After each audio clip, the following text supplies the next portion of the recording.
Oh, kamusta naman yung units ko rito? Okay ba naman? Okay lang. Sino usually nagbabantay dito? Ay, kuya, saglit. May mga tao ako dito. Ma'am, di ba kaibigan niyo po Tsaka yan? yung mga to, ipapalipat High school ko na to classmate? pag ano. Yung mga tao po Sooner, lang. baka next week na siguro. Hindi sila pumasok mo lang. Pag ano, lilisan na lang yung parang Sige. pinaka third floor ha. Para... Kasi libre ano lang. Hi! Si Nenet Nunez. Hi! Christy! Pinatigil mo talaga yung kotse para sa pangit na yan? Ay, ma'am, mayaman po siya. Magaling na negosyante. Baka pwedeng malapitan para mag-ambag sa mga projects ng munisipyo. Yung Casa Hilaga po ay isa lang sa mga bagong ipinatayo niya. May mga ipinatayo pa siyang townhouse sa bukana ng munisipyo. Townhouse talaga. Townhouse. Apartment lang. Ginawa mo pang big time. Tara na, dali. Magpapasweldo pa ako sa opisina. Ma'am? Ma'am? Di ba si ano yun?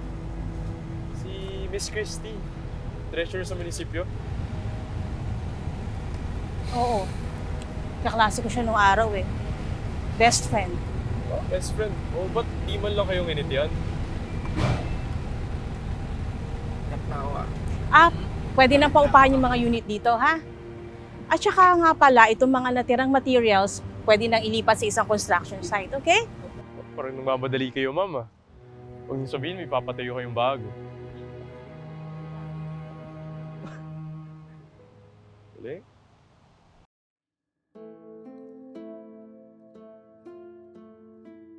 Kanina ko pa sa'yo inutos na tingnan ko nandito na si Mayor ah. Ma'am, kalma lang po. Kalma. Kanina pa mainit ang ulo niyo. Paanong hindi iinit? Tingnan mo yung mga yan, tingnan mo. May nagugupit ng kuko. Nagbabasa ng magazine. Nagchichikahan. Tulog. Paano po kasi, ma'am? Matagal na silang hindi sumusweldo. Ikaw din naman ah. Pero nagtatrabaho ka. Sinusunod mo pa rin yung mga utos ko. Iba po ako, ma'am. At least ako, inaabot-abutan niyo kahit papaano. Alam nga naman pati sila, buhayin ko. Si Mayor ang hanapin mo! Si Mayor! Ano bang problema mo, Christy? Ha? Sorry Nagising po. ako sa tungayaw mo. Kasi po, Christy, kung ano man yan sinasatsat mo, wag dyan. Halika dito.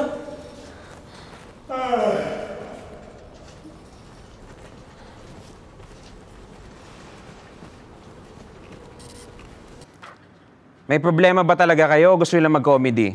Ha? Mayor, hindi lang po kasi isa yung problema natin. Dalawa Natin? Christy? Kasama talaga ako sa mamomblema niyan? At saka ano ba to? Ba't nandito tong alipores mo? Masipag po yan. Nagtatrabaho pa rin ho kahit hindi sumusweldo. Mayor, mag-iisang buwan kalahati na hong hindi nababayaran ng buong munisipyo. Nakatenga din ho ang construction ng gymnasyo natin. At bakit ngayon mo lang sinasabi sa akin? Christy naman, bakit tayo naubusan ng pera? Papaano? Delayed po yung IRA natin. Ano? Magkano kailangan? Aabutin po ng 420. 320,000 po pala. Sige. Huling tingin ko sa passbook, may 350,000 pa doon. Asan yung passbook? Ho? Mayor, hindi ko po alam, hindi po sa akin pinahawakan ni Ma'am Christy ang passbook. Ako na lang ho ang kukuha. Umupo ka dyan. Ha? O, ito ha. 100,000 pampasweldo.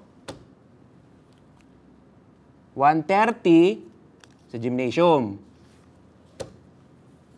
90 para sa medical supplies, miscellaneous fees. Christy, pagkasyahin mo yan. Ikaw nilagay kong pay para madali mong ma-encash yung cheque. At saka ano ba, Christy? Pwede bang hindi maulit to? Alam mo naman, di ba, tatakbo akong mayor ulit sa re-election. O paano mangyayari yun? Paano ko mananalo kung nakatenga yung mga tauhan natin, hindi sumisweldo at nangako din ako ng gymnasium? O paano pag di ako nanalo? Ha? Saan ka pupulutin? Saan tayo pupulutin? Sa kangkungan? Gusto mo yun? Sige na. O yan.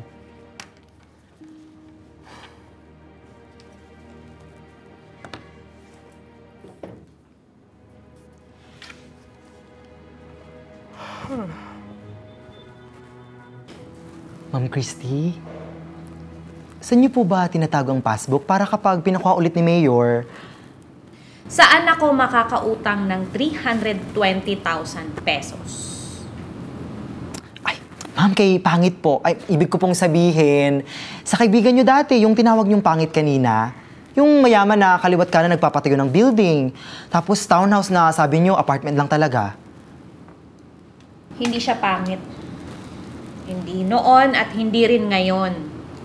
At talaga namang townhouse yung mga pinatayo niya rito sa atin. At hindi basta-basta apartment. Ma'am! Alamin mo kung saan naglalagi ang best friend ko. At kung saan ko siya pwedeng puntahan. Ano bang hinihintay mo?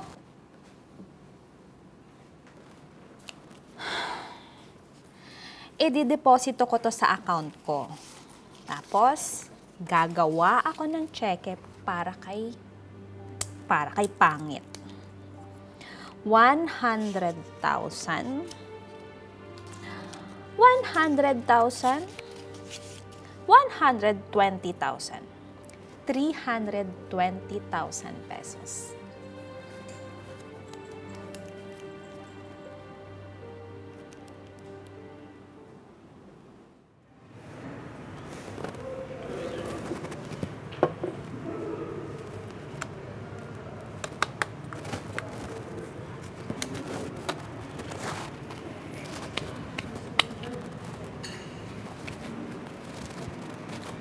Hello. Morning po. How is the food? Oh, it's a little bit sweet. Arte na ito, nakakainis. Hindi nga. Sabihin ko sa chef. Sige, balikan dito. Thank you. Hi! Nagtatrabaho ka rin dito? Hindi. Pinagkakatiwalaan lang ng boss kong mabait na, palangiti pa. Di tulad ng iba dyan. Gusto ko lang sanang hihingi ng dispensa si Ma'am Christy. Dahil sa pag-ismid niya sa boss ko kanina. Oh, ba't ikaw nagsasorry para sa kanya? May pinagdadaanan kasi si Ma'am Christy. Hindi lang para sa kanyang sarili, kundi sa buong munisipyo, sa aming maliliit na tao. Sinasabi ko na nga, be. Imposibleng gano'n na maging reaction sa akin ng best friend ko kung wala siyang pinoproblema. Maupo ka muna. Ano nga palang pangalan mo? Bebot Santos po. Tauhan po ka ni Ma'am Christy. Ako naman si Wala pong hindi nakakakilala sa inyo, Ma'am Ninita. Nenet na lang. Ma'am Nenet. At ito naman si Joey, ang assistant ko. Joey Tolentino. Bebot Santos.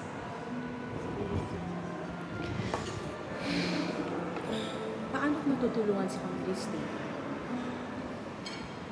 O ano? Bakit ganyan pa rin yung mga yan, Christy?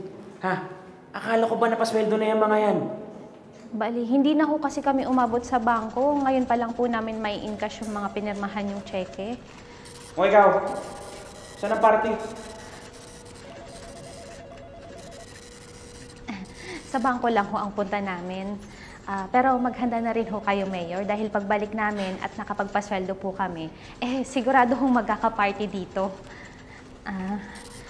Sige ho, tuloy na ho kami.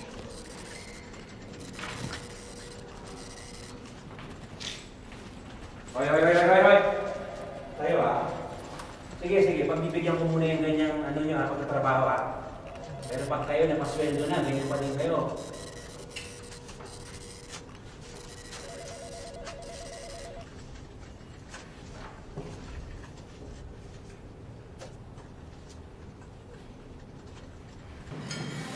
$320.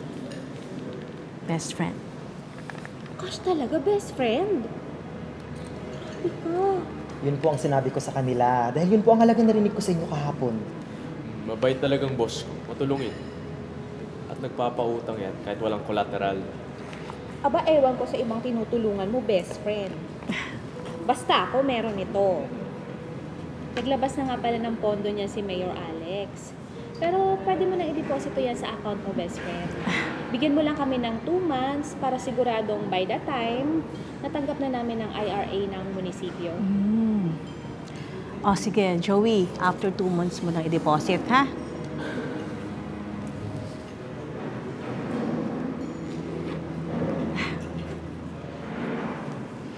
Oh, kumain na tayo.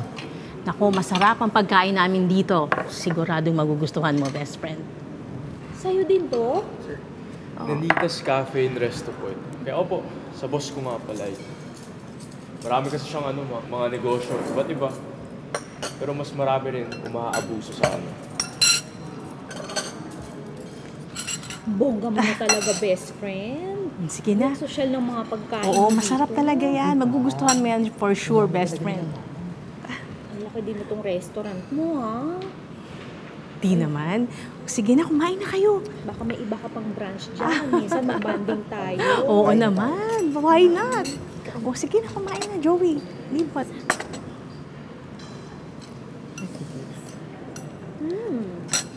Ang sarap, ha? Sarap to, ah.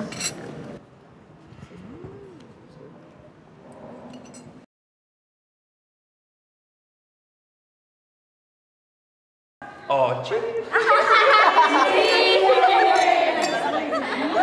Grabe ka, Mayor. Thank you. Hindi. Huwag kayo sa akin magpasalamat. Kay Christy tayo magpapasalamat. Everyone, hindi magiging posible ang lahat ng to kung hindi magaling ang ating treasure. Thank you.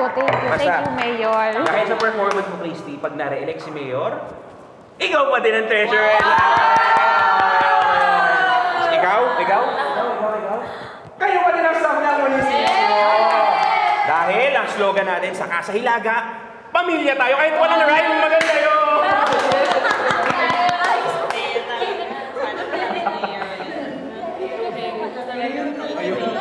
Ayun talaga may sweldo. Sarap, no? Sino bumili nito? Ako po, Mayor. Sa Christmas party. Ganito ulit, ha? Sige po.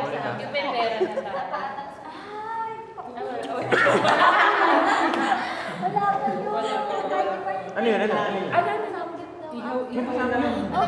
Ay, kayang-kaya ni Mayor yun. Naku, sige, pag-isipan natin. Oh, Jenny's Grill. Yes, pag nahit niyo yung key point and factors natin for the next month. Sige. Wow! Sabihin tayo, okay? Cheers tayo! Oh, Bibo! Saan ka ba nagpupunta? Cheers! Cheers! Yes! Di ba talaga? Bugnay? Isa pa po ba? Hindi na, tama na. Ay, Baka bigyan ng Ay. bonus. Tama. Diba? hi.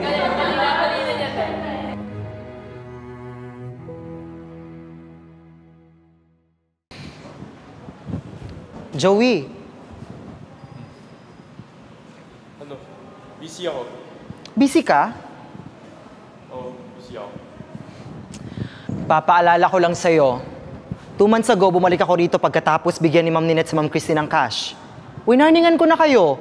Sabi ko, i-deposit niyo agad ang pera. Paano namin gagawin yun? Si Ma'am Christy nga mismo nagsabi na deposit after 2 months. Ganon? Sige. Ngayon kayo pumunta ng bangko. Good luck. Joey! Ma'am, bakit ho? Isinoli ng bangkong tseke. Wala raw pondo. Busy rin ako. Nagpunta ako sa mismong bangko ng munisipyo. Signature not on file daw. At sarado na daw ang account ng munisipyo. Inilipas sa isa pang bangko na pinuntahan ko rin. At doon ko nalaman na... Inalis na sa pwesto si Ma'am Christy.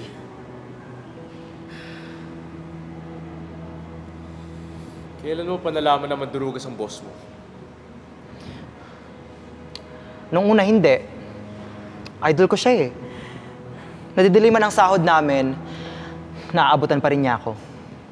So, nabili ka nga ng boss mo? Hindi ako ganun kamura. Sapat lang ang binibigyan niya sa pantawid pang araw-araw. Ba't ngayon ka lang kumanta? Hindi ba nga, nung nalaman kong may laman ng passbook, sinabi ko na sa inyo na kunin niyo ang pera. Di ko kasalanan kung hindi kayo nakikinig sa akin. Bakit naman ganun? Best friend ko siya eh. Tigil na natin ang bangayang ito. Kung titigil na rin ang kakaduda mo at kakahusga sa akin,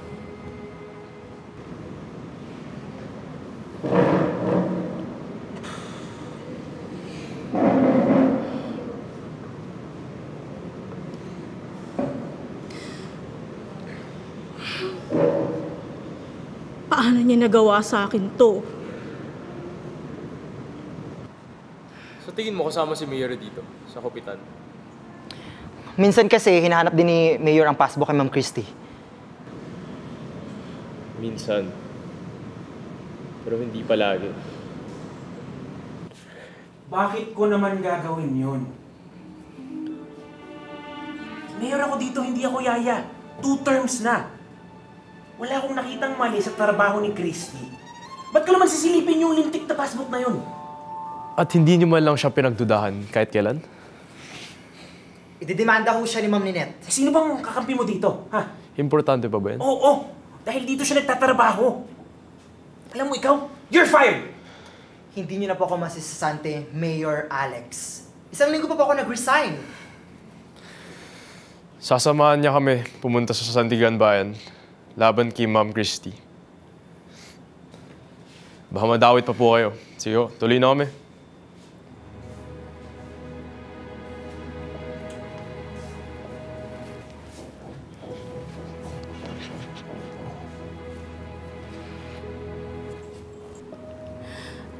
Ano ho sa palagay niyo, Fiscal Flores?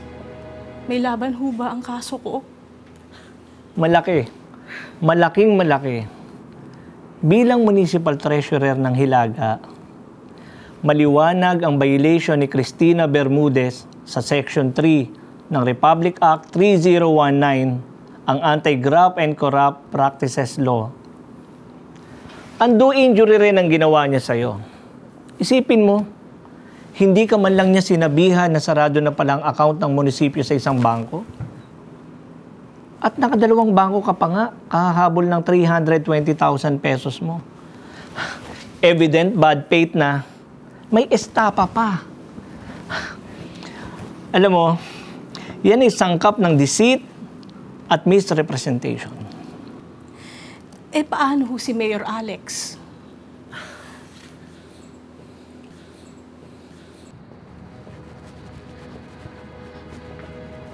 Lalabanan ko to. Aabot pa tayo sa Supreme Court. Paano nangyaring guilty ako? Tsaka bakit ako lang? Ikaw hindi. Christy, pumirma ako sa 3 tsekeng ipinangalan ko sa'yo, tanda ng tiwala ko sa'yo. Dahil alam kong may pondo pa ang account ng munisipyo. Alam nyo, pero hindi kayo sigurado. Hindi kayo nag-due diligence. Hoy, Bibot! Nabarkada ka lang sa mga abogado sa tabi-tabi. Alam mo na yung due diligence? Kang makialam dito, saling pusa ka lang? Di ho siya saling pusa, kundi testigo. Di ba siya lang nakakita ng passbook na may pondo? Sige, Christy. Dalhin mo na ang kaso sa Korte Suprema at nang magkaalaman na tayo once and for all. Best friend, hindi ako nangutang sa'yo. Hindi ako nakiusap. Siya! Ikaw ang basta na lang nagbigay ng 320,000 pesos.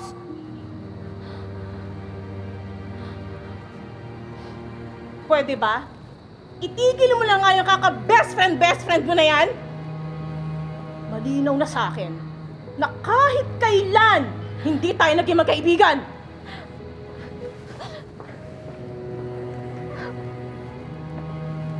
Buti nga sa'yo.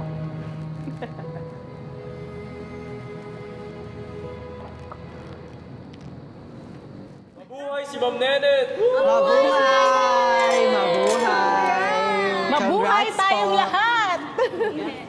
Congrats po, ma'am. Thank you. Thank you. Ma'am, congrats Oh, po. thank you.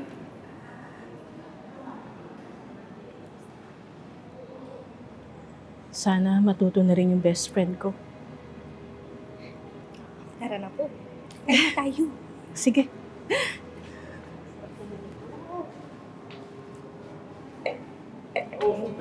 Ay, Huwag na nga yung best friend na yan. Nakakadiri. Alam mo, inisip ko, meron siguro mga peking best friend sa mundo, no? Dami. Pero, may tunay. Tayo yun, ikaw at ako. Talaga ba? Isipin mo, dati inusgan pa kita eh. Para kasing, tuta ni Ma'am Christy. Grabe ka naman. Utos dito, utos doon. Hindi ko inakalap. Tapang ka rin pala. Not bad, not bad. Cheers to that. Cheers. Cheers! Tubusin mo.